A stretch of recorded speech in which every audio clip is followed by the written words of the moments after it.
have Randy, a safe we've got a space problem. wherever What? they go. Reality's here. But of course, He's trying to that crash the takes a lot party. of effort, Reality? a lot of resources. Who let him in? You're sad that people are mean? Well, I'm sorry. The world isn't one big liberal arts college campus. I don't have an agenda like I want people to do something. I need them to do something. I want them to avoid irrationality. I guess what interests me is just like what interests everybody else. It's just sort of what feels real. That was totally wicked!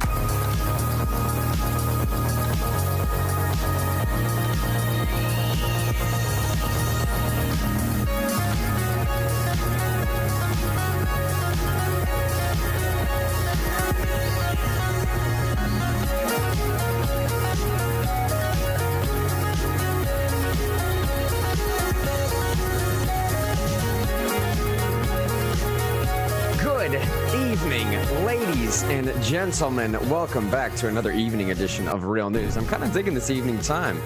It's got a different feel, a different flavor, a different sensation to it, if you will. I'm a little bit more laid back. I'm in the back of my mouth, the back of the seat. My molars are doing the talking now, Shine, instead of on the tip. I'm not so energized. Possibly you can understand what I'm saying. I'm not going to go there yet because I'm not slowing down my speech. People just need to listen quicker. All That's this the new sensual dentist talk this guy's doing. Just had some work done. Not really. Hey, my name is Mr. Henry. Welcome back to another evening edition of Real News. It is December 8th. It is 8:31 Eastern, 7:31 Central. We're trying out some different times tonight, seeing when we can hit the most number of people. Maybe a little bit earlier, maybe a little bit later. You all tell us. Speaking of you all telling us, I appreciate you stopping in. What we do here in this program is called Real News. We make real friends. We have real life events and stories to tell with each other. We grow, we progress with each other. We disagree primarily, and we strengthen one another. We're all about anti-fragility here at this program of growing with people. That's how we do things here. You'll see the title of the program today. Have we entered the digital dark ages? Have we entered the digital dark ages? I'm going to tell a story coming from China to ask that question and maybe start a narrative. Before we do, though, real news, fake news. See this at the bottom of the Facebook screen there. Is the following headline real or fake? You tell me by clicking on either real news or fake news. Here's the headline. Everyone who was completely wrong about Election Day, ready to explain what happens next. Everyone who is completely wrong about Election Day, ready to explain what happens next. And that's not even the one that I meant to choose, but that's the one that we're going with for today. The one I meant to choose is also this one. You could tell me this one in the show notes. I mean, in the comment section, here's a real news, fake news headline for you. Report, Chinese spy developed extensive ties with Democrat Intelligence Committee member Eric Swalwell. Is that a real headline or a fake headline? It's extremely pertinent to what we're talking about today. Let's kick it to Zig, though. See how he's doing. Still down there in Georgia. Looks like a different hotel room. At least the drapes are different, buddy. How you doing, though, man? Everything good on your end? Doing all right, man. Yeah, no doubt. Isn't Eric Swalwell that guy that threatened to bomb people if they didn't comply with taxation or something ridiculous like that? Isn't his name Nuclear Swalwell now? Eric Swalwell, he is one of those members where you hear him and you listen to him and you even read transcripts of what he said and you think to yourself, how is he where he is? I mean, I okay, fine, but whatever. I mean, there's got to be a better representative from that district. Is there It just not? feels like there's some kind of like foreign country backing him and getting him where he is. It's because it seems like he couldn't get anywhere on his own. The other thing I think of when I think of Eric Swalwell is like, that is so like 2017, you know, like he was like a flash in the pan. I had to like try to remember who he was. He looked like the kid down the street or something like that. You know, he ran for president too. That's right. He did, and no one cared. Yeah. Not one person. This is the guy. I just researched this. This is the guy that said, if we do a gun buyback program and you don't comply, the government has nukes. Oh, yeah, that's right. Okay. He did say that. Nuclear Swalwell. Yeah. There's Eric Swalwell. The So Chinese government has nukes if you don't turn in your guns. That's what he said. That should at least help you out a little bit, right? Of whether that's a real headline or fake headline. We'll play both games today. Play the one that's the bottom of the screen, because why not? And play the game that's this one. Report, Chinese spy developed extensive ties with Democrat Intelligence Committee member Eric Swalwell. There's two different answers. One's real and one's fake out of both those headlines that I just read, so we'll have fun with it. Why not? Hey, we didn't introduce our boy Shine. Shine, how you doing, man? Everything good in East Tennessee way? I caught him right when he Oh, turned the camera off. Sorry, man. No, it's all good, man. Everything's doing great. I feel great. Nice. Got more people coming down, including a real newser. Cody's coming down to knock doors Thursday and Friday, along with two of our other great volunteers. Still got a chance now. If you hit me up, before noon tomorrow, you can send a message to the Real News Messenger, or you can message me personally. I'm David S. Thompson on Facebook. And you could come with us and be a part of saving the Republic, like we've been doing like nonstop for the past few weeks, getting people ready and informed to get out and vote before early voting starts on the 14th in Georgia. Oh man, and Cody just liked the stream. What's up, Cody? But anyway, good for you for getting out there and coming down. But I'm looking forward to the show. I'm glad to be here. Hey, one more thing I want to make people aware of as well. Myself, David, and our new guy, Mickey, at Americans for Prosperity, we will be putting on we won't. This group called GLA, Grassroots Leadership Academy, is going to be putting on some incredible training. They call it local watchdog training, all right? But it's some of the coolest training I've ever heard of, and we're going to be doing this next Wednesday night. It's a Zoom thing, so you can just literally do it from the comfort of your own home. It takes like 45 minutes to an hour is how long the presentation is going to be. The purpose behind this training is to train up local individuals where they are, meet them where they are, and train them to do incredible things. Go out in the community, find the issues that are pressing in that community, and bring them back so we can equip y'all with the tools to solve that. I think the greatest example of this, without even going through the training, is one of our very own Jessica, or Kelly that listens all the time, or Eric in our area. We have so many of the real newsers that just do this on their own anyways.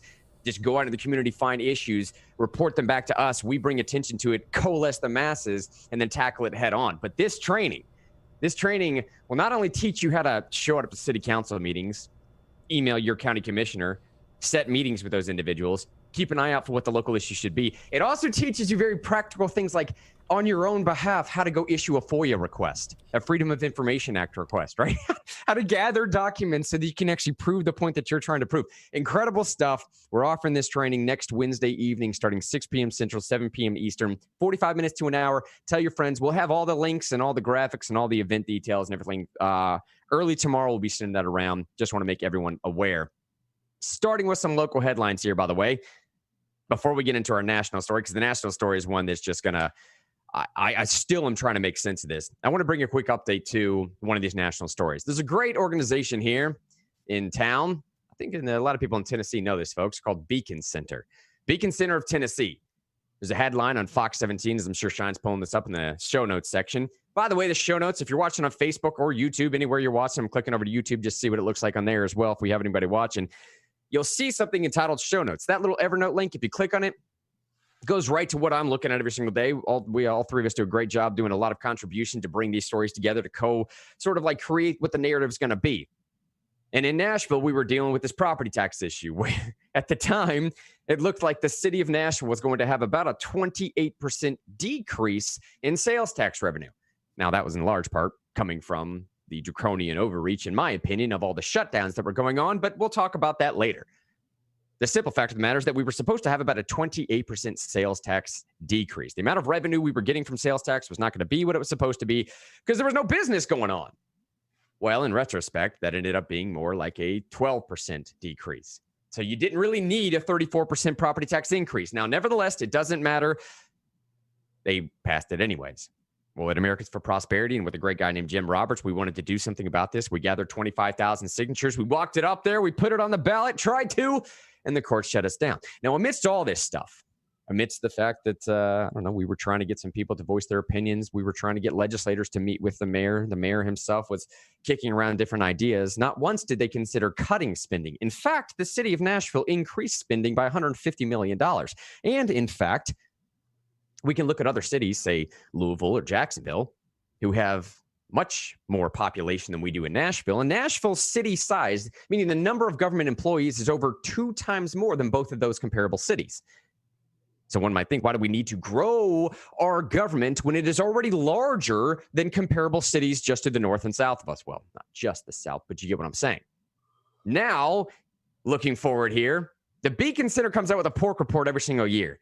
And that tax issue has made the top Number one slot for the Beacon Center's pork report this year, which I think is just fantastic. Here's the Fox News. A public policy think tank has released their annual report on what they see as government waste, including spending in Middle Tennessee.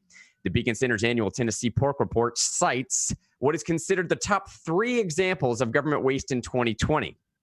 Heading the report this year is the pork of the year. You guys did it. You did it, Nashville. Good on you. It, guys. Before you did it, guys. So I knew you could do it. I did. Like I was thinking man, if anyone could do it, Nashville could. You know?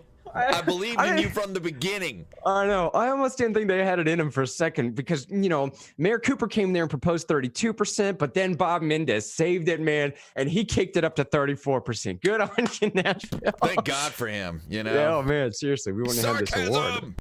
Anyway, so it's the pork of the year. Nashville's 34% property tax increase, which is a source of debate and led to yada, yada. You can read the report for yourself. It cites 2 other things that are, interesting if you have concern. Dave Ramsey's company actually made the list because apparently another item is considered waste is a $2 million handout for the expansion of his business.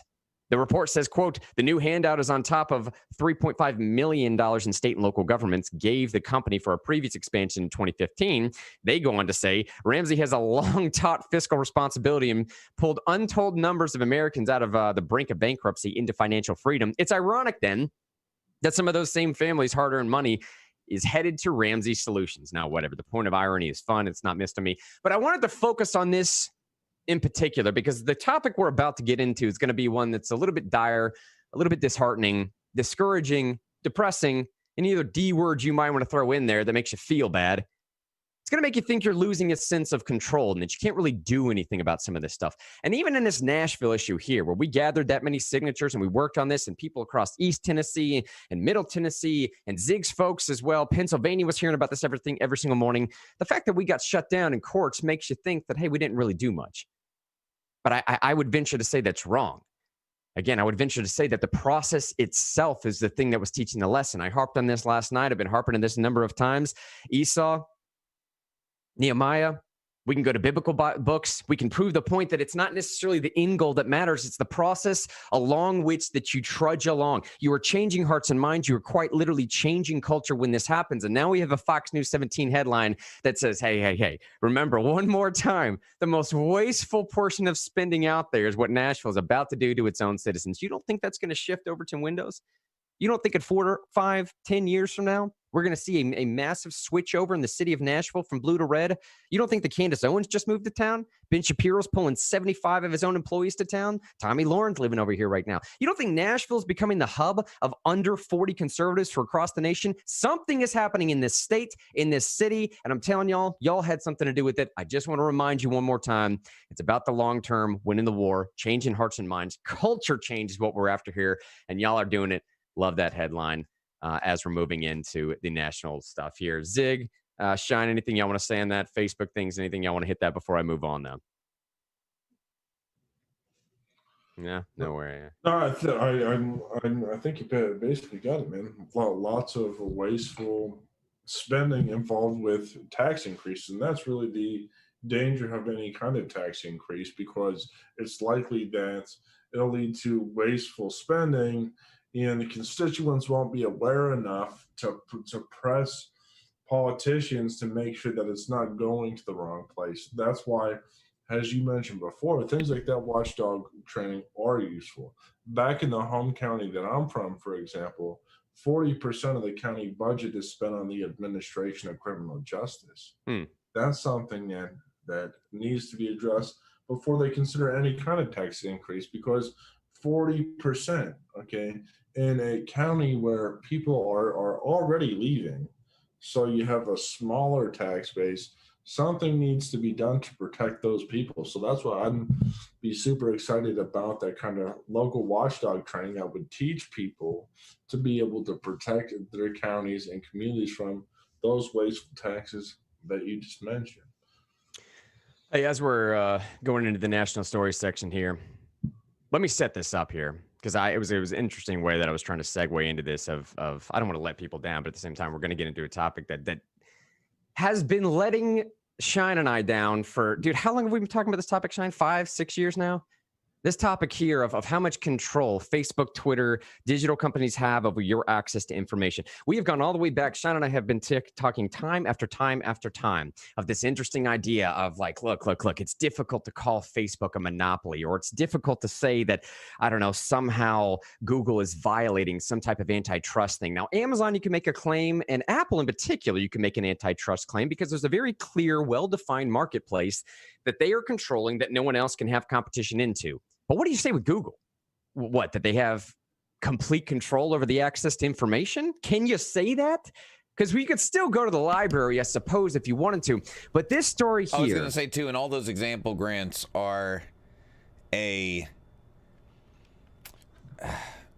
they're like, we know something's wrong and we're just trying to, like, prove it, or, like, find something that's an example that's something that someone else got criminally punished for or civilly contained in the past. It's a problem in search for a crime, I guess, when you're talking about those things. Because you're just like, it could be there, could be... It's like, all we know is that something is a little bit off about those companies you mentioned. I'd throw PayPal in there, too. I don't know, but maybe after today we'll have a better idea of how to articulate it. Yeah. All right, so let me set this up then, okay? What I'm about to play here in just a minute is a video. I'm not exactly sure the context of what this is. It's like a TED Talk, but in China, and a room full of business moguls. That's the best way I can describe this, all right? You'll see a bunch of stuff linked in the show notes if you want to. It was posted along on Chinese social media. For a little bit, then it was taken down. Right. And this video starts with a guy, CCP expert, and the whole speech is entitled something to the extent of what is the title here? Something to the extent of why we can't fix the financial markets, or what happens if a wolf comes out of the financial markets. It's basically the idea is, how do we open up Chinese financial markets so that it's most beneficial to China?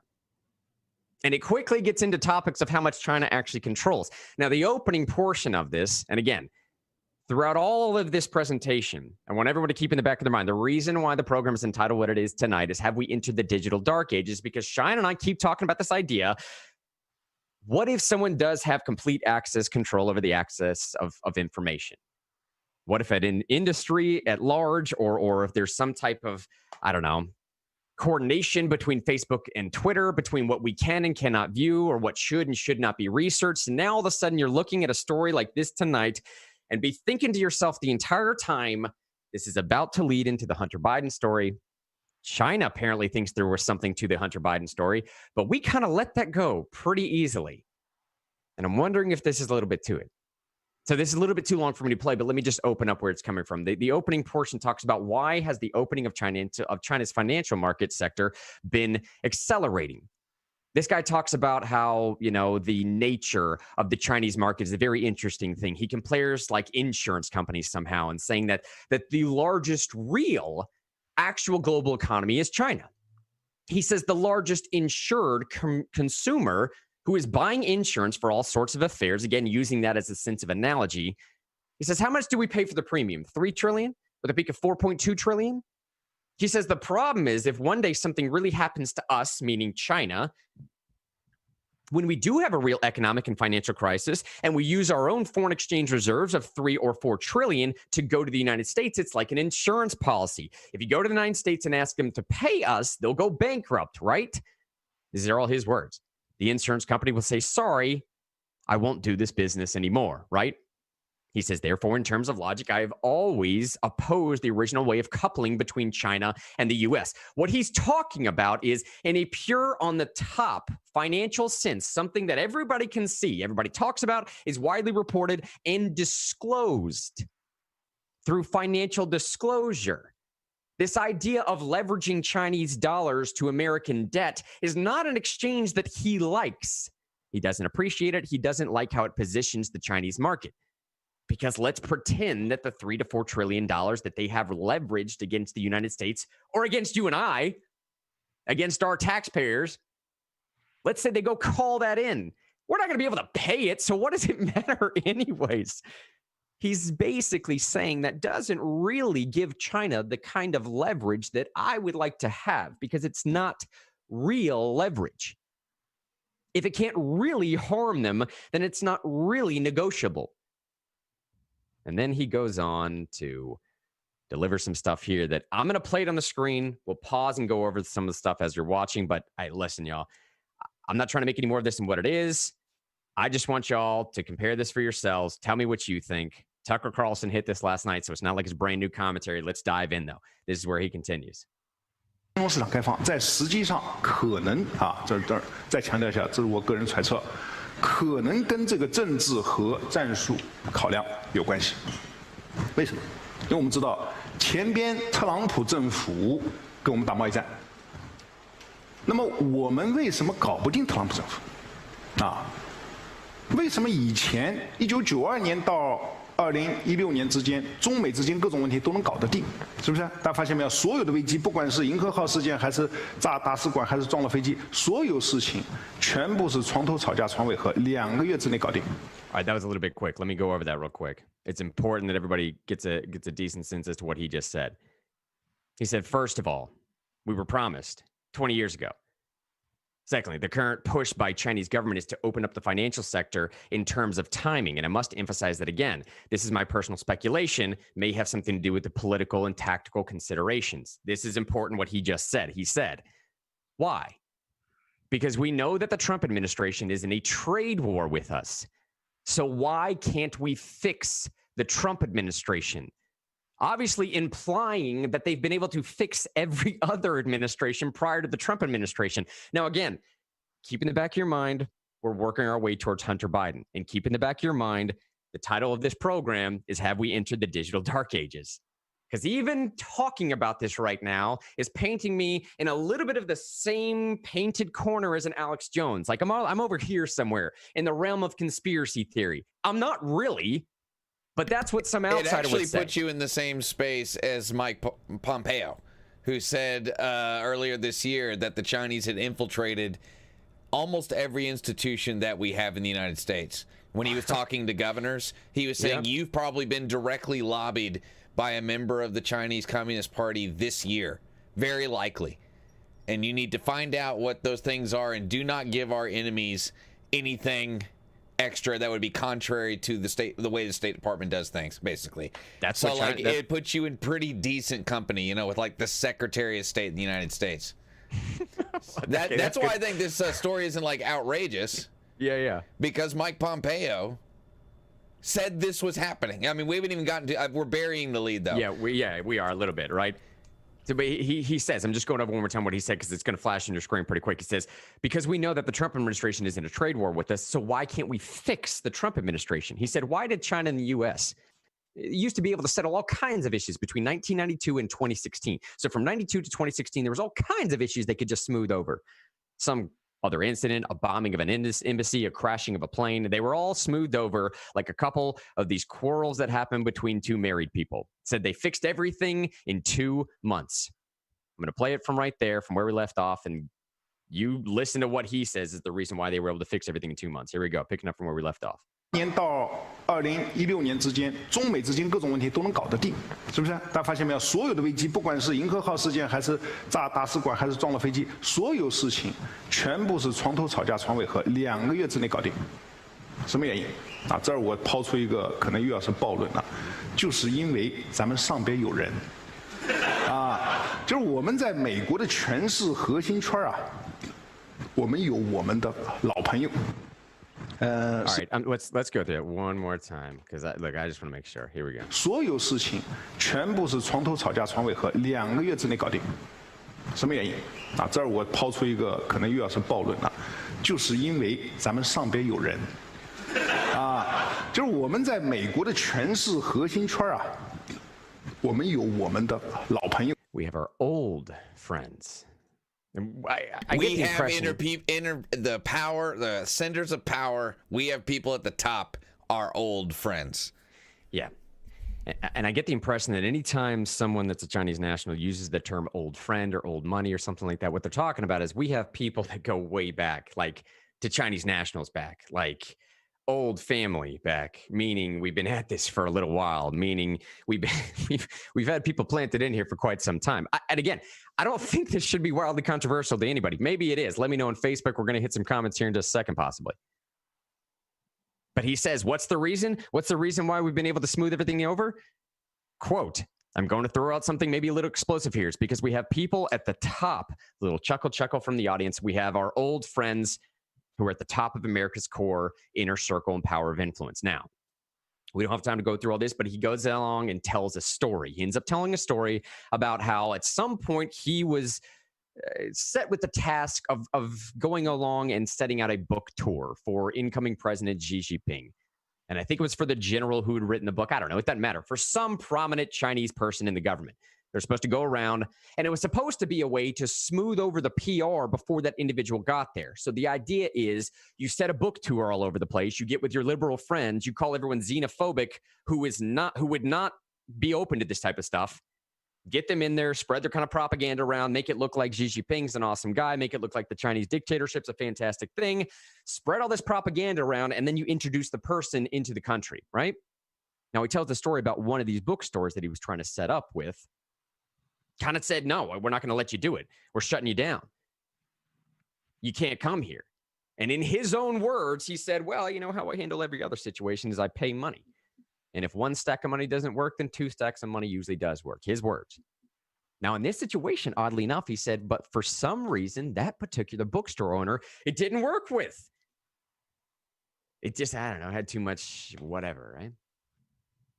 So instead, he kind of showed up the same day. They ended up eating lunch with the person that came into town. He was on the fly trying to reschedule something else, and he got a call from one of his higher ups and said, hey, we're going to go to the same bookstore that you couldn't book before. Don't worry about it. We got it taken care of.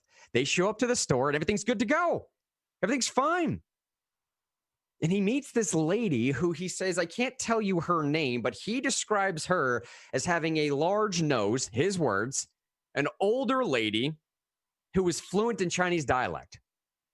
He then goes on to say that this lady explained to him that she had traded her Israeli-American citizenship for a Chinese-American citizenship. Now, the interesting thing here is that no foreigner is, like under Chinese law, no foreigner is allowed to have Chinese citizenship. You can't get it. It just doesn't happen unless you're a member of the party. Unless you know some say that old again. people. Say that again. Unless you're a member of the party. That's what I was going to say. Like Politburo level member of the party. Not like, you know, the guy who takes out the trash and the meetings are over. Right. You can change citizenship around, but you cannot get a Chinese citizenship, let alone a dual. You can get an American citizenship if you're a Chinese national. You can have a dual citizenship that way, but you cannot be born in any let's break the news other... to everybody. China is an ethno-state. Yes. And Mandarin Chinese are the preferred ethnicity. Then Cantonese and down from there.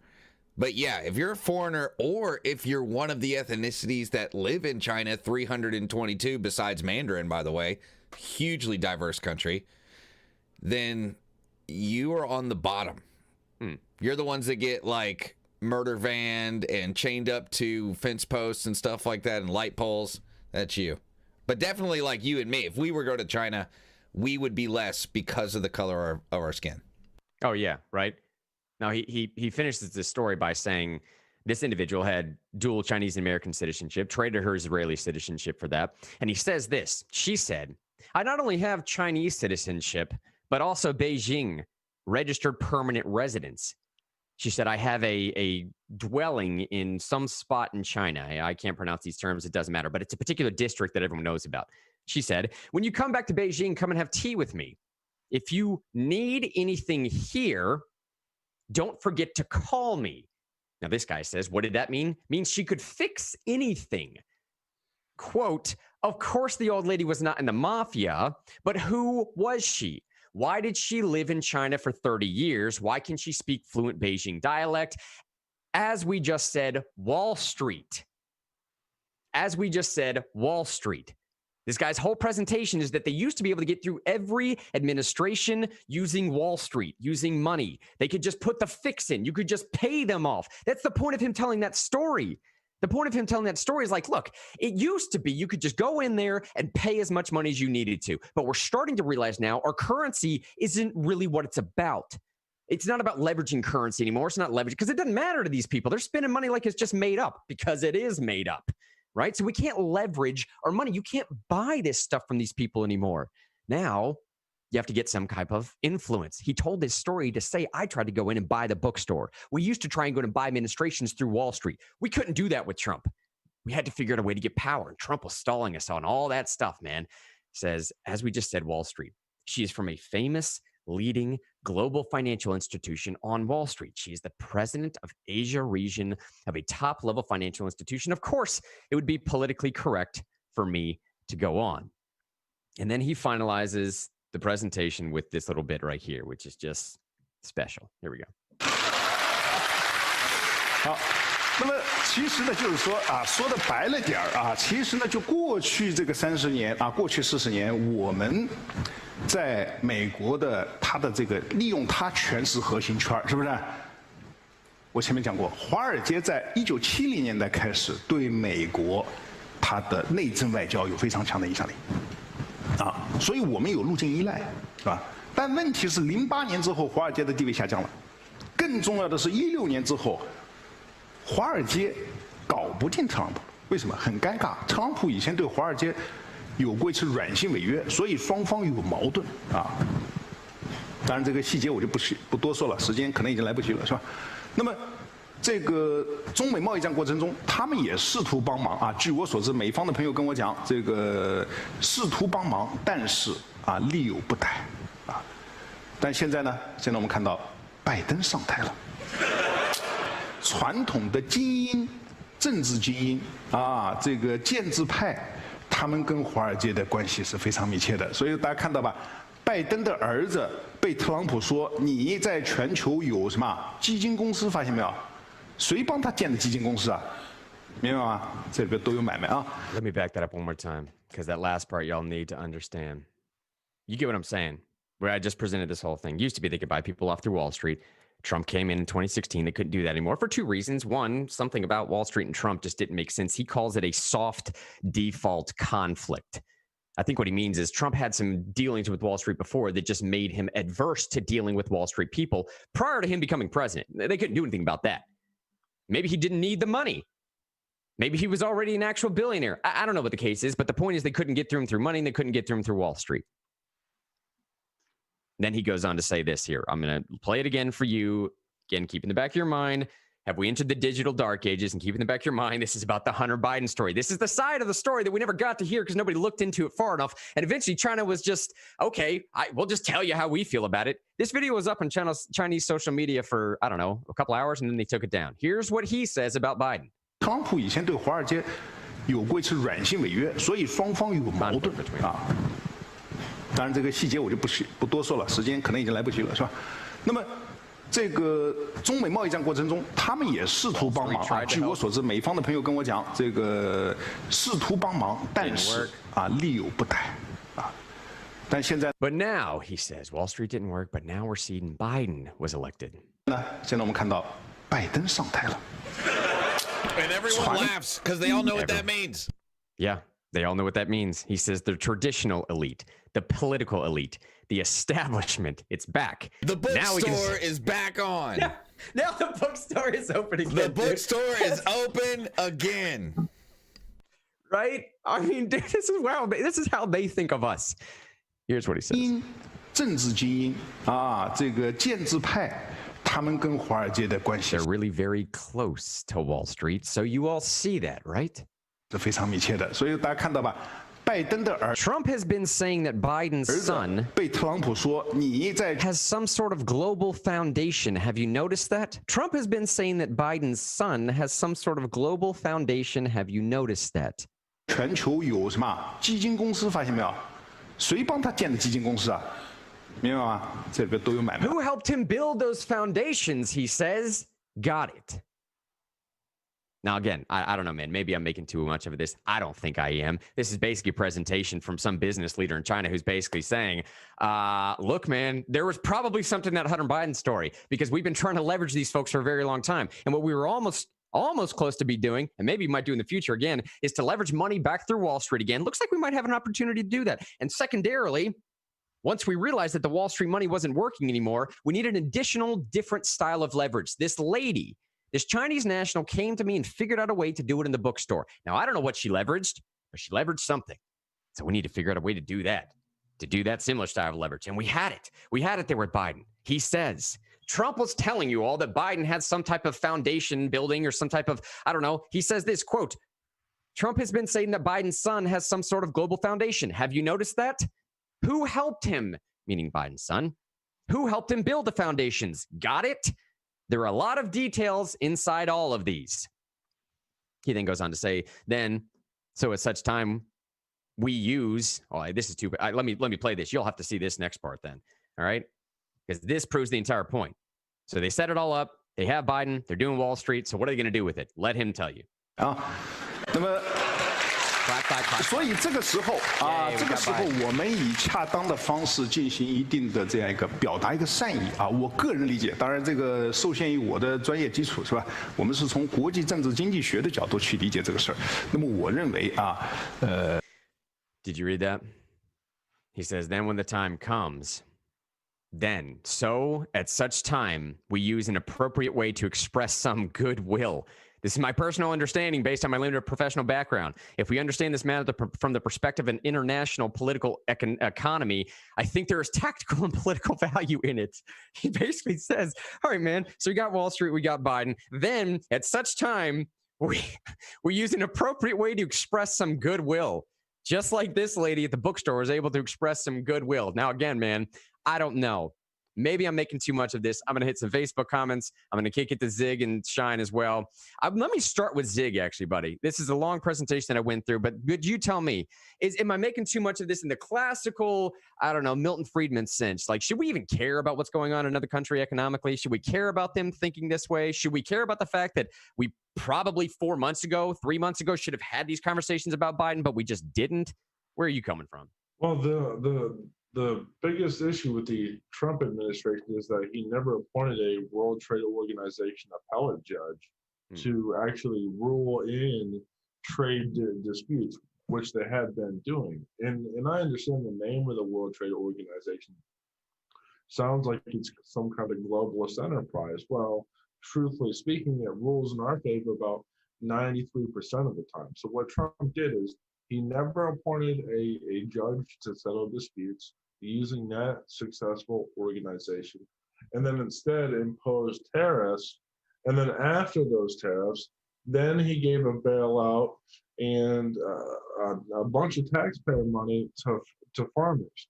And all that really could have been aborted. And I understand this idea of maybe wanting to retaliate at China for stealing so much intellectual property, but one way to do that instead of erecting more barriers would be to bring more barriers down in the United States. Fewer regulations, a more tax-friendly climate, make it easier for entrepreneurs to come here. All that would be the ultimate retaliation towards China. So I think if the incoming administration at least has a free trade policy, regardless of what Hunter Biden did or did not do, I think they can be partially advantageous when we have the bigger picture in mind. And I tend to agree with you, actually. Frankly speaking, I don't even know if there is anything there to that side of the Hunter Biden story. I just know that someone speaking in China thought that there might have been. I know that some businessman in China thought that, hey, there's enough to tell a room full of Chinese business professionals that it's enough to gain some type of leverage on. And I think the bigger picture for me, though, Ziggs, again, in the vein of the question, of the title of the program today, have we entered the digital dark ages? I do think that one of the most egregious violations that happened over the election period is that type of, I don't even know if it's censorship, man. It's something beyond censorship. It's like a reverse predictive programming or somebody tell me the better way to term this. I don't quite know what it is, but it's this idea this is hubris, what just happened on that video. Right? It's hubris. That's what happened on that video. I'm going to stand in front of like a bunch of important rich people and tell them that we've been running the United States since 1992, basically getting whatever we want done through whatever institution we need done, all the way down to local bookstores. Right? Hubris. is what happened on that video. And I can't say that he's wrong either. Like, I can't, I mean, I could research it and I could claim that. Why would I? I know. I mean, I can't hide my lying eyes there. You know what I mean? I can't like unsee. You can't unring a bell. You know, I mean, like, people passively mention the intellectual property stolen, like the way they talked about it raining last week. You know what I mean? It's so blasé. It's so almost boring to talk about. And that's sad, because the unknown amount of wealth that's been extracted from the United States from China just on that front alone is staggering. It's staggering. It's enough to, like, make you sit down and think about things. But that's just one little tiny thing. It's almost like something they're willing to wear as a badge of honor. Like, yeah, they've just accepted we steal from them all the time. And they use that as a way to make them sound reasonable in conversations about how we're not trying as a cultural project to take over the United States. You get what I'm saying? No, I understand. They let people talk about the intellectual property thing, so reasonable people can say, well, you know, I know they're trying to steal intellectual property, but they're not trying to, like, take over the United States. But I'm going to say this right here, and I've been saying it for years now. If their cultural project is to end the United States, I'm going to start voting for people on the federal level who want to start a cultural project to ruin China. I want them to not be able to do business not only with us, but with anyone. I don't want them providing any products or services to the whole continent of Europe or Africa, or especially the Americas, but including, but not limited to, Africa and Europe through the Belt and Road Project, because they are, the way they're weaving in and out of those governments makes what they're doing here seem like elementary school child's play. They're buying countries and institutions hook, line, and sinker in Africa. And I can only imagine what they're doing in Europe with the kind of desperate situation that especially Southern Europe is in, where they're upside down completely, demographically, economically, and they have a lot of bad economies. People who would be very open to bribery, people that would take short-term gain over long-term stability, especially something like sovereignty. They take short-term gain over sovereignty, over certain kinds of institutions. They're trying to buy the Greek islands, for God's sake. But I'm going to start voting for people on a national level, especially when they're admitting it to us. The hubris is disgusting. And they're just admitting to us that they, like, have people everywhere. Just like Pompeo said that I mentioned earlier, this isn't like a conspiracy theory. I had to, like, almost jump in and scold you. It's not a conspiracy theory. In a briefing to the 50 U.S. governors, Pompeo said they've infiltrated us at every level of every institution. And then I don't know if anyone's been paying attention over the past 12 months to 18 months. There is a U.S. professor being arrested for taking Chinese bribes and sending over research and intellectual property. I mean, every couple of weeks there's been an arrest. People going to jail for 20, 30 years. And it really even started at the beginning of the Trump administration. I mean, Grant, you remember the case in Knox County where we interviewed Jamie Satterfield, the court reporter from the Knox News Sentinel, about the person who had infiltrated and made a asset out of one of the senior vice presidents of TVA, trying to get nuclear plans. Yeah, that's right. Trying to get nuclear plants. The guy thought he was like, I don't know. I don't even want to get into all that. That was in 2017. And I don't mind it sounding hyperbolic, because I could never sound as crazy as what that dude just said on that video. Right. Saying, you know, Trump was basically right about Hunter Biden. At least on the money side of things, right? Not all the weird pictures and stuff like that, but maybe. But, like, basically on the money side of it, he was saying, leveraging his, or gambling his reputation. I mean, I would assume, like, he wouldn't just say something like that in front of a bunch of important people and not know what he was talking about. Oh, yeah, man. Yeah. I mean, in China, when you lie in public and stuff and it embarrasses people, people die. I don't care how important you are.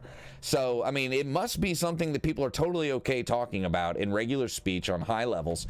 And just the fact that that's a well-known thing in China makes me so mad. And then getting back to your ultimate point of, do we live in the digital dark ages?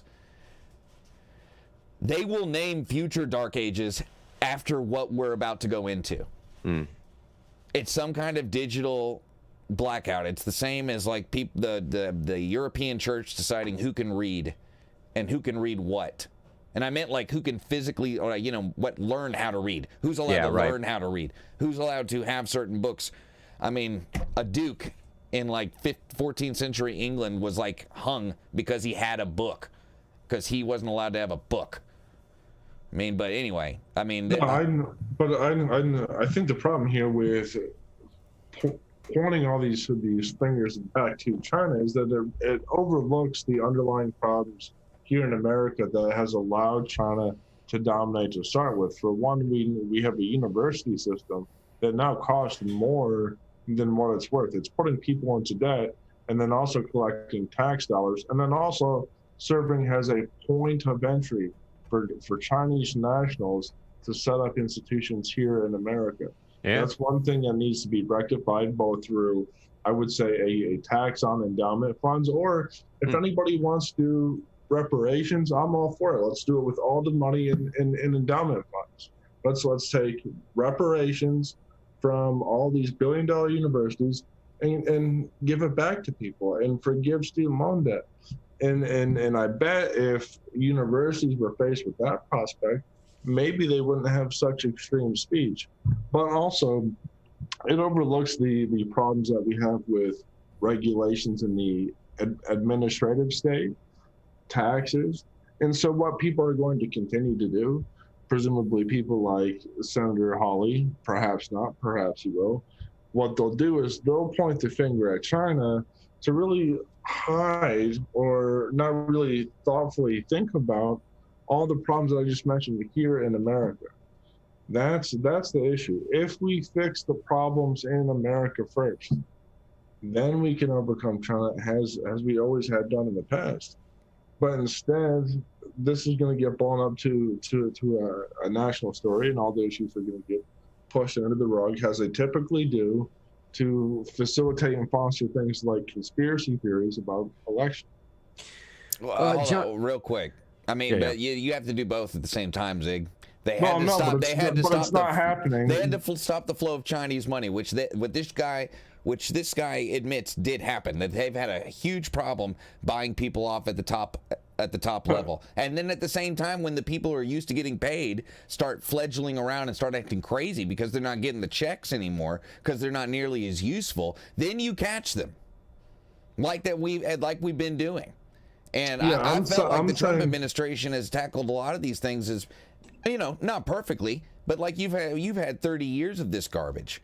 You've had 30 years of this garbage, so you've had to unwind it in a way where you didn't cut your nose off to spite your face, because I bet a lot of this stuff is interwoven into the economy so thickly. I'm not saying that there's not a problem with the Chinese government, and that one particular problem of note that people are not thinking about is that the reason why America primarily succeeds now when it comes to technology and innovation is because of the high-level ideas that we are able to create and develop right here in the United States. Yeah. And then we often outsource the manufacturing to China.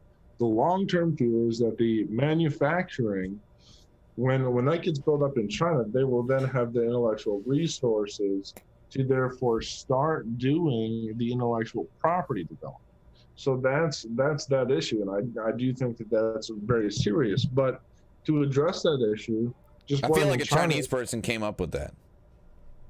What? They'll start getting intellectual property on their own when they make plenty of money. No, that's an idea by Gary Pisano from the Trump administration, who largely helped shape Trump's stance on China. That's what Gary Pisano of Harvard says in this book. He said that the real danger of China is that they have the labor right now. Just imagine if they had the ideas too. Once they become a more first world nation, then when they have the nation or the ideas and then the manufacturing also, then we're going to face real trouble. And that's part of the reason why we need to bring jobs back here. And I agree with Professor Pisano's point. But the thing is, to have more labor here in America, you have to have a culture that can labor and wants to labor. our K through 12 education system is so hostile to labor that that's never going to happen. Even if we could bring all these jobs back from China, the 13 years people spend in K through 12, no one's going to want to labor. Okay, people, quite frankly, don't want to do it. I lived in a county in Pennsylvania, David, that had the top 5 highest unemployment rate out of all 67 counties, top 5. And at one point, I was a hiring manager for a telecommunications company.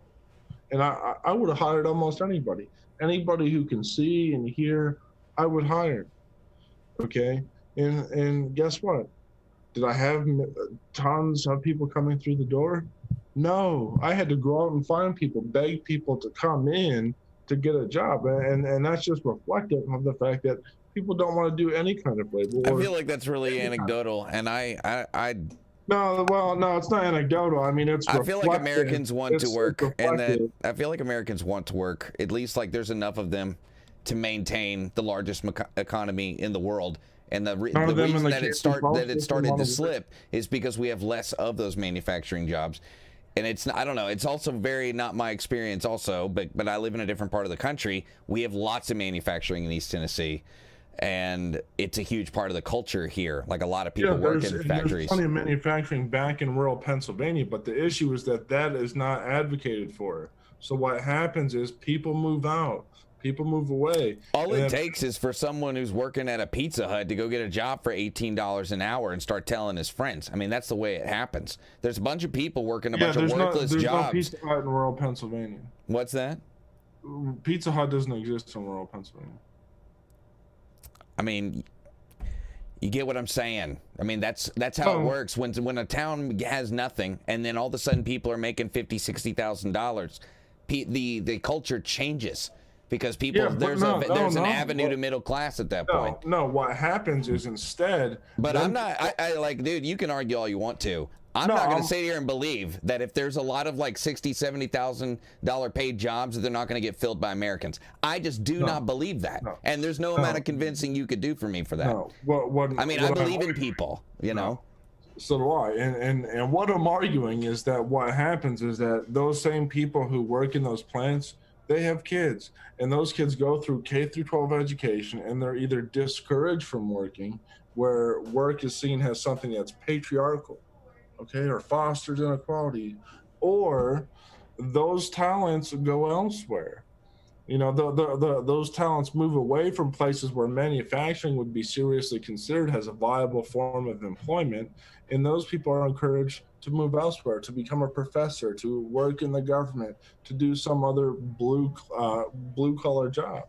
That's what happens all the time. And the point that I'm trying to make, David, isn't that those jobs, again, shouldn't come back. But I think before you want those jobs to come back, you want to have a workforce that is eager and ready to do that. And that's going to take a cultural change that hasn't happened in the last, I don't know how many years. Nobody has really emphasized the value of labor, or if they have, they haven't made a good, compelling case for it. I'll agree with you that they haven't done that, but over the past 15 years, there has been a social devaluation of liberal arts institutions where a lot of people aren't planning on sending their kids to college who have like kids in elementary school right now. That's a thing. People do not believe college is a good investment. That has happened. So the positive thing that you are advocating for has not happened, but the negative that will support it and turn into the positive is becoming regularly culturally acceptable. That going to an institution of higher learning is not going to make you a lot of money over time. So eventually people are going to say, but what will? Right? No. And the answers are going to be obvious, like things that provide value, bring value in from outside your community to your community, right? Like a factory does.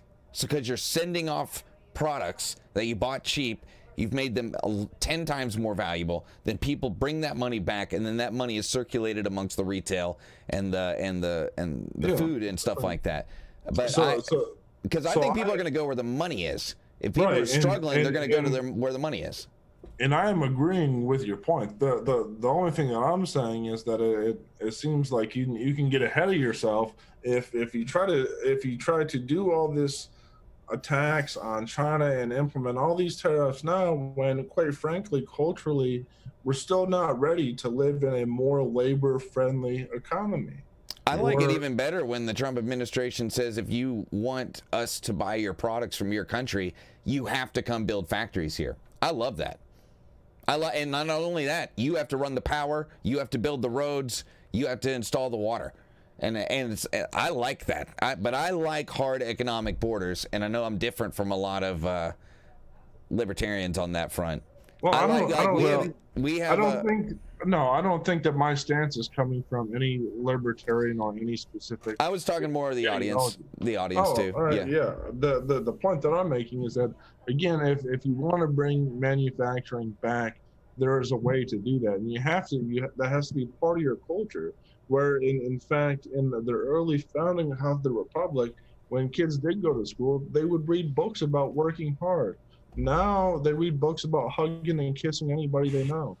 You know, their parents, their dog, rocks, trees. You can get married to trees, become a tree right activist. The disdain for higher institutions of learning will continue to flow downhill like poop normally does. Well, and eventually people are going to start questioning the value of even high schools. But I think that's where we have an opportunity to say, can we reimagine this stuff, and can we create a better product for a better price, even though it's the government providing it? I know it's not a business, but I think there'll be some opportunities to reimagine in the future, because what is going on in colleges is starting to happen in high schools, where they're just becoming a little, in my opinion, less valuable, except for the ones that are trying to innovate. And then I think there are some that are doing a great job. But I think there'll be this thing that's going on in colleges is going to affect the labor markets, and it's also going to affect secondary education. And I think there's some great opportunities for reform and doing those institutions better in the near future, maybe even next year. Well, I'll just conclude with this. I am agreeing with the things that you're saying. I am just saying that preemptive tariffs, before we have a society that really accepts and encourages manufacturing. That was more about them and feeling pain than doing anything for us. Sure. I really believe that's what it was about. It was about saying, if you want to do business, it's going to cost tens of billions of dollars a month, and that goes directly into the U.S. Treasury.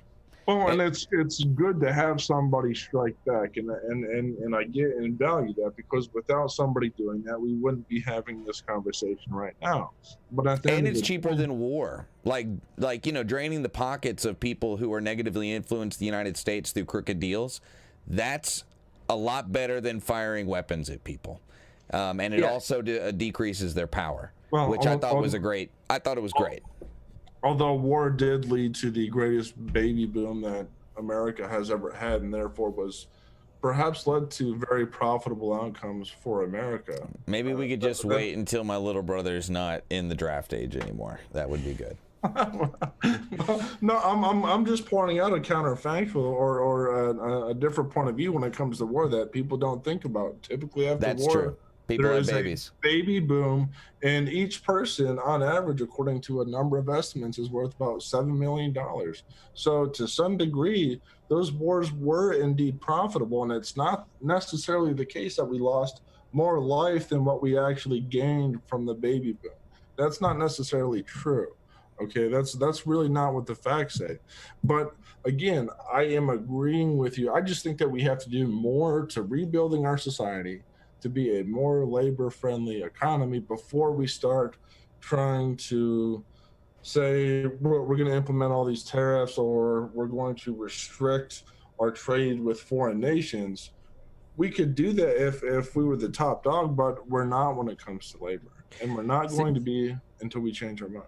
I think what's frustrating about this conversation, or maybe enlightening, is that both of y'all are proving points that are extremely valid. And each one of these points are they're in existence with the other one still being there. So when Zig's talking about this idea that we're just not ready as a society yet to deal with what tariffs come along with tariffs do nothing more than a practical outworking essentially of just kind of like raising sales tax. They just make products more expensive. Unless we have a workforce that's willing to work more, to earn more, to pay for more expensive products, especially American-made products, we're not going to be able to deal with the actual practical outworkings of a tariff. Well, Tariff just raises our... let me say this: it's a two-time tax, because then when the folks doing farming, for example, they will then pass the cost on to consumers, and then in addition, the government will bail out those farms. But see, but Okay, here's the other yeah, but y'all are like reading stuff out of a book. What actually know, and happened that's what in I'm saying. 2017 when they landed the tariffs, because they weren't like, a lot of those tariffed goods were not things that were directly going into retail stores. They were widgets to be brought to Americans for post-manufacturing, or like completing a gig, like completing a job, completing a widget. Like they were making parts. So what happened was the United States redirected supply lines from other countries where there wasn't tariffs. American companies and Mexican companies and Canadian companies started buying it from them, therefore putting some of those Chinese companies out of business, not raising prices for the American consumer. Well, so y'all are like reading that out of an economics book, like A plus B equals C, and this is how it happens. Well, that's not always the case. And the intention was not to raise the price for the American consumer. It was to hurt China. And I'm glad they did it. And I'm that's glad what I'm they did saying. it. And I hope it hurt real bad. I hope several of them went bankrupt and like had to go like get themselves, those rich people who oppressed the Chinese people over there. Hope some of them got tied up to lampposts because they weren't making enough money for the party. The last point that I was making, though, was just about the nature of taxation, because the price gets passed on to consumers, and then another cronyist handout comes through. That's the point that I'm making. I'm not making a moral claim or not. And I I'm mean, saying, like the Federal Reserve is printing $85 trillion and giving it, and has been since like 75 billion a month, and has been doing so since 2008 with quantitative easing, and they raise it and lower it. I think they gave the farmers out west, $85 billion, if I'm correct. Oh, the bailout was like 85. It was barely, it's like, they've been giving banks hundreds and hundreds of times that for a long time. And like, we have this empire where only a certain small percentage get to live off the spoils. And like, to give farmers 85 billion when like we printed 23% of all U.S. currency that's ever been made this year through those bailouts, giving those farmers 85 billion is nothing, and it's definitely not enough considering all the other bailouts that have gone on. In order to make a point that's why the tariffs that actually hurt our adversary were bad. They're bad in principle. In good times, that's not what you do when you're trying to make friends and influence people. But these are not our friends. These are people who openly mock us in their economic forums about how they're running our country. That's awful. And I hope that they keep doing whatever they can do that we can stomach that hurts China. And I hope they keep doing it. Yeah, but giving large farms and politically connected farmers bailout money actually hurts small farmers and actually leads to their consolidation. And also, what is even more heartbreaking is that those small farmers wouldn't have to go out of business if we had less regulation to start with. They would be able to stay in business, and then you don't have the tariffs, and then they're able to thrive and be competitive. But instead, we have to insist on the handouts instead of getting rid of the administrative state, which comes at a grave, unnecessary cost and is arguably illegal because there's nowhere in the Constitution that says that. Unlike the people. Oh yeah, I totally agree. Like principally, I totally agree with you, man. I totally agree. But like we've been living in a world where they've been handing out trillions to everybody, So like if it costs 85 trillion or 85 billion to give to those, and I totally agree with you, politically connected and like big farms. In order to hurt China by an order of magnitude, like 10 times more than that, like I'm okay with it. Like I hope it sunk the Chinese economy as best it could. I hope it made it harder to build weapons of war. I hope people got to leave. All these things. Like that's a price that I'm willing to pay as the taxpayer when we live in these. We need. The stuff you're talking about is long-term culture change. We need to make it not cool to do bailouts again. But we live in a world where that's the case, and I don't know. It's like, are we just going to play by the rules until everything is gone? You know? See, I think that's where I agree with Shine. And that's what's so frustrating about this, because on the one hand, every economist will tell you that tariffs by itself is just bad, pure economic policy in a textbook sense. If you do it long enough, you're only going to result in one particular thing, right? But what Shine is saying is also arguably true, that there's been undue influence from Chinese markets on our market, right? That there have been basically Chinese companies that have been subsidized. And without that subsidizing, they probably would not have been able to thrive within American markets in the way that they did, i.e. the presentation goes, if you have American company A and B. American company A is massive. It's okay. They have a bunch of employees. American company B is not. They're small. They're a small business. They're just a startup. If Chinese subsidized company C comes in there and undercuts the market with super cheap labor and super cheap prices, well, American company A can weather that storm possibly and able to compete because they're so large anyways, right? They can keep prices. They can eat the cost. They can, fire folks, whatever they need to do. American company B will inevitably be gone. Now, the pure economic thinkers, the Friedmans and otherwise, would tell you probably that that's an okay scenario.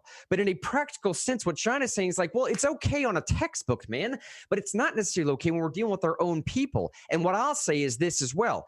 Going back to however many presidents that I've been alive to look, every single one of them, there's been a general consensus that there's a basic problem with the way that China is playing the game. And it could be just something as simple as the proprietary information that they're stealing from other people. It could be some of this other stuff that's going on. All I know right now is I don't have near the depth of knowledge necessary for economics or international diplomacy to make a definitive statement. So I have to look to what the experts say. And frustratingly enough, to finish this whole program out here, some of the times I can't even look to what the experts are telling me. All right. Some of the experts will tell me that I need to be paying attention to Hunter Biden. Some of them say I shouldn't. All I know is that China thinks that they have us over a barrel. I hate that expression, but I don't know another way to say it. That's how they are viewing us right now. They think they have leverage on us. They think they are in the top position of negotiation right now. And maybe they are. Maybe they are. And I asked one more time on the way out here because there's one final video that I want to play. If it is true that we are in the dark ages of the internet right now, and if it is true that we just played a video where some business mogul from China was just making this massive presentation about how they're able to buy off American politicians, and when that doesn't work, they just leverage them another way. If all of that is true, and I wasn't able to access any of that information prior to, maybe because the speech wasn't there or Chinese government took it down, or maybe because I didn't look far enough into the Hunter Biden story, or maybe there's nothing to that at all, but some Chinese folks think there is. If it is true that we're in the dark ages of the internet because there's a single entity with carte blanche control over the access to that information, I don't know what to do with this story either. So on the other side of the political spectrum, we have this happening with Governor DeSantis down in Florida. Y'all tell me what you think of this on the way out. At 10, state police raid the home of the former health department employee who created the state's COVID-19 dashboard. Yeah, Rebecca Jones was fired in May for what she says is refusing to manipulate data about the coronavirus so that the state could reopen. You may remember Rebecca Jones from the headlines in May when she was fired for what Governor Ron DeSantis called insubordination. Jones claims she was fired because she refused to manipulate data, making the pandemic seem less serious in order to meet the governor's timeline of reopening the state. Fast forward to Monday, just after 5 p.m., when Jones posted to Twitter that her home had been raided and her computer confiscated, writing, quote, "State police came into my house and took all my hardware and tech. They were serving a warrant on my computer after DOH filed a complaint. They pointed a gun in my face. They pointed guns at my kids." This is a portion of the video also in her Twitter post. Mr. Jones, come down the stairs now. Police, come down now. Bring your children. My children! Hang on, let me clear the hall. He just pointed a gun at my children! Jones blames DeSantis, writing, quote, "If DeSantis thought pointing a gun at my face was a good way to get me to shut up, he's about to learn just how wrong he was." Jones writes that she'd have a new computer Tuesday and would once again start posting COVID data to her website, which is an alternative to the state's dashboard. All right, so look, it goes on for 30 more seconds, just doing some wrap-up stories. You know how these local little outlets go. And I know this is a can of worms to open where we're already an hour into the program. I mean, we'll just finish out in the last 5 minutes. I just didn't want to leave this over to tomorrow because it's a massive story that hardly anybody's talking about. I'm still trying to figure out what even happened here, and just something doesn't feel right about any of this.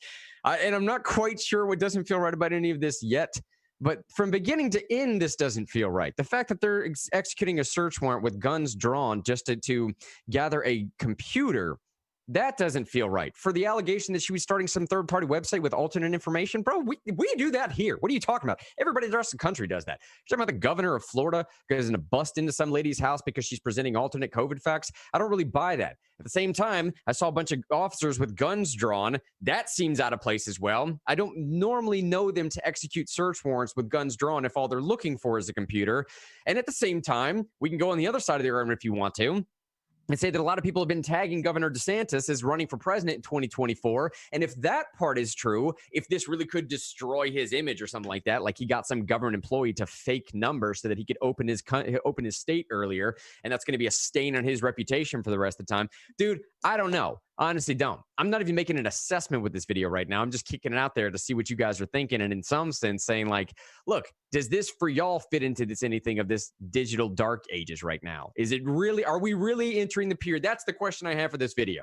Are we really entering the period where we believe this lady's claim at face value that she was shut down by the governor of Florida for presenting allegedly more accurate COVID-19 numbers than what the state was putting out? That there was an actual raid that went under her house in some sense of retaliation or something like this. Dude, I don't know.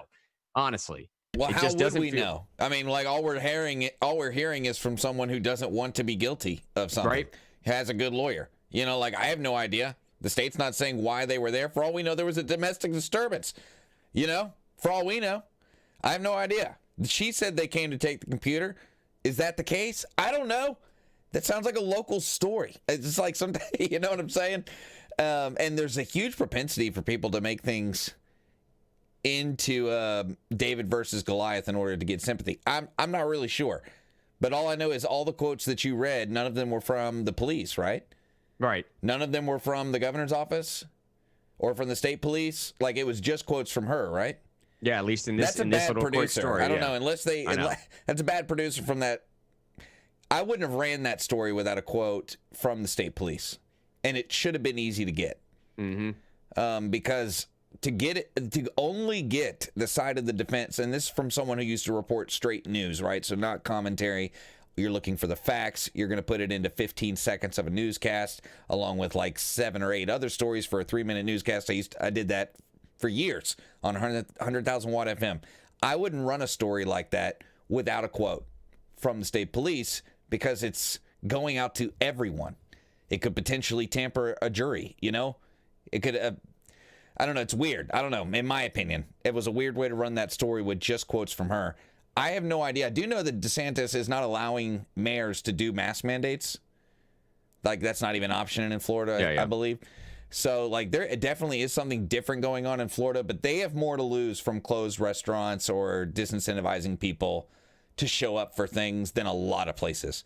So, like, in a weird way, if anyone's going to be incentivized to stop people from scaring the public into spending money in the various ways you could spend money in Florida if you're a tourist or a local, you know, that would be the place you'd see it, I guess, because the only other places that are that dependent on tourism is somewhere like Vegas, but it doesn't have near the population of Florida. Like Nevada doesn't even come close. Because Nevada is mostly uninhabitable, whereas like every inch of Florida, unfortunately, is habitable. And more people go there every day. But anyway, like, I don't know what to make of that story, because how would I know? The news did not present me with enough facts to even have appropriate commentary, except for why wasn't there a quote from the state police? Because for all I know, that could have been a domestic disturbance. I mean, there was nothing in that video that said they were there for the computer. They were there because of that past story, that those two things are connected at all. There was nothing to suggest that that was the case, except for the word of the defendant who doesn't want to go to jail and has their defense being broadcast on local television to a lot of people who could be potential jurors in a case.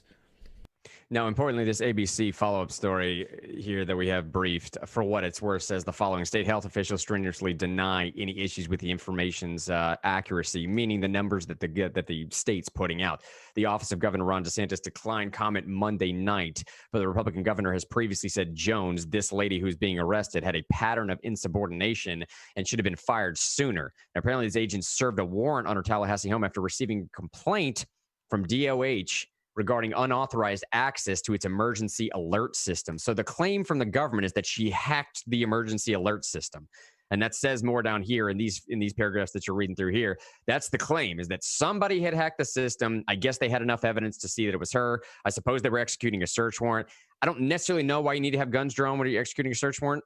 Whatever, it's neither here nor there. It doesn't matter. But I'm telling you, man. All right, well, now my commentary is she better not have done that. Yeah. You know, because regardless of whatever, white knight reason, she might have thought that was okay. It's not. You know, like we had a nun who doesn't like war here in East Tennessee, and she threw blood on X10. She's in jail for 30, which, by the way, is like a government laboratory facility over in Oak Ridge. She's in jail for 35 years, even though it was like some weird form of protest. The government says we don't do protests this deep into secret government property. You just don't get to do that. You don't get to protest. You don't get to throw blood on X10. Sorry, 35 years for trespassing and like you could be a spy. So and like I don't know. Like you said, I don't know the truth of that. And it's like the commentary is she better not have done that. And it sounds like they weren't there because she's making a COVID website. Yeah. I don't know. It seems pretty serious for someone just putting out different kinds of information. Doesn't seem like people on the right normally do that. It seems like something that people on the left do. It's Eric, by the way, is one of the, Brandon. We should call him Brandon. I call him Eric all the time, but he goes by Brandon. He lives out in here in Middle Tennessee. He passed me this video 2 days ago, and I've been researching it since then. And it's just like, I don't know what to tell you, man. It's just a strange thing. Cash said in Facebook, what a cool name. That's an awesome name. Cash said in Facebook, if this wasn't a planned act, everybody's got questions about it. Where's the government and all this? We have no clue. Eric said, really could go either way. They're with defense. Either she's lying or they are right. Right? I mean, honestly, but I don't know, man. No, they could be right and she's lying. That doesn't have to be an or. It could be an and. They could be right and she's lying at the same time. Or like they could be not showing their whole hand and she could be lying. They could be not showing their whole hand and she could be telling some of the truth, right? All these things could be possible. And final news. Just let me say, there was never a golden age of digital anything. Okay, the digital age was 2014 was dope. Yeah. Okay, 2014 was amazing on the internet. Time for piracy. The worst information. Yeah, I could get like any music, any movie for free. It was the golden age. Yeah, it was beautiful. That's not golden age. And circulating a bunch of conspiracy theory and crappy information through this. Hollow Earth was cool. I want to watch those videos. Bring them back. Specifically formulated to circulate nonsense. Like half the stuff on Facebook is nonsense. That's why I don't think I follow anybody. Yeah, you're right. So in 2014, half the stuff on the internet was nonsense. Now in 2016, it's all nonsense. You're right. Well, that's what I'm saying. There was never a golden age. That's impossible. But the nonsense was fun in 2014. It was fun. It was like fun nonsense. It was like playful nonsense. Now it's like 5th generation warfare going on the internet. No, what would be fun is if people did things like read their local newspaper, write in that newspaper, read books, write books. That would be cool. It would be fun if they started a new local newspaper in Knoxville, actually. Don't read the Knoxville News Sentinel. I don't mind saying that. Hey, by the way, importantly, an update, not update, but Jonathan made a great point in Facebook a second ago. He said there's local farms. It's almost in every state. That's not what it is. Yeah, he says, just throwing it out there. Usually, if a search warrant is executed with guns drawn, those boys are federal. It's a valid point. And he says, and that is a felony, boys. What he means by that, going into the emergency alert system. Hacking the emergency system. If that was done, it would be a federal charge. And to the best of my knowledge, anytime you're executing a federal search warrant, I suppose anything in a federal charge, I think it's part of the standard. I'm not an officer, so don't take my word for this, but I believe that could have been 35 minutes in and they could have stood outside for a long time. Yeah, it could have been that too. I mean, and I think they did say something about she didn't come to the door. Like that video doesn't show nearly enough. I mean, they could have been outside saying, come outside for like 20 minutes, then opened the door, and now she's just standing upstairs inviting a negative confrontation. I mean, like, the time to fight the police is after, like, you get your lawyer, not in the house when they're coming to arrest you. Just so you know, if someone ever comes to your house to arrest you, de-escalate those kind of situations if you want to live. That's look, and importantly, they have guns, you don't, you know? To Shine's point and to Jonathan's point, here, listen to the last part that I cut off here. Listen to this. Response team. They also say when agents arrived this morning, Jones refused to cooperate and didn't come to the door for 20 minutes. All right, you can so- find that full video on the full FDLE statement in this story. All right, so it sounds like what happened So then is that exactly what I said. she's sitting there for 20 minutes with a federal charge on her head, and she didn't come to the door. So they're like, all right, so we busting this thing in because we got to get in there to do this, execute this search warrant. If it's a federal charge, she didn't come to the door to voluntarily comply. I suppose that was a fairly normal looking thing that you just saw there, right? It will have to be a normal looking thing that you just saw there. Now, again, the question still remains, executing a search warrant against a person who hacked into the emergency system, it blew up like this. How many people are taking her for her word now that what's really going on is that she's being shut down for presenting alternate COVID-19 numbers, man? We're living in a weird, What a wacky rebel. world. She's so against the establishment, you know? What a rebel. Wow. What a rebel. Hey, by the way, on the way out here, because we've been doing this show for like an hour and a half, if you're joining us for some reason right now, this program's called Real News. My name is Mr. Henry, David Sean Thompson, Zig over there. The three of us, we do stuff here. We have debate and dialogue. It's mainly Zig and Sean that get into it, just demonstrating what we like to do here, to have disagreements, and so that when we do disagree, we're disagreeing amongst friends and families, not amongst enemies. That's how you grow with another person. Real news, fake news for today. I gave you two of them. Let's do those on the way out here. You see at the bottom of the Facebook there, 88% of y'all said that headline was real. The headline was, everyone was completely wrong.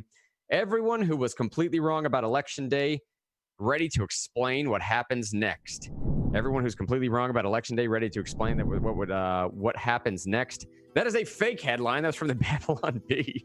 And frustratingly enough, we'll finish the one that I meant to put up today. Here's the headline that we were supposed to play with that I read at the beginning of the show. Quote, report, Chinese spy developed extensive ties with Democrat Intelligence Committee member Eric Swalwell. That is a real headline.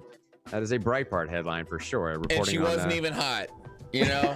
And she wasn't even hot, dude. That's the worst part. Yeah, man. Like he got honeypotted by someone who wasn't even hot. He's not even hot. He was just potted, man. Yeah, he was just potted. No honey. There was no honey in the pot. He just got potted. There's nothing worse than just getting potted. You know what I mean? It's sad. It's sad. She wasn't even hot.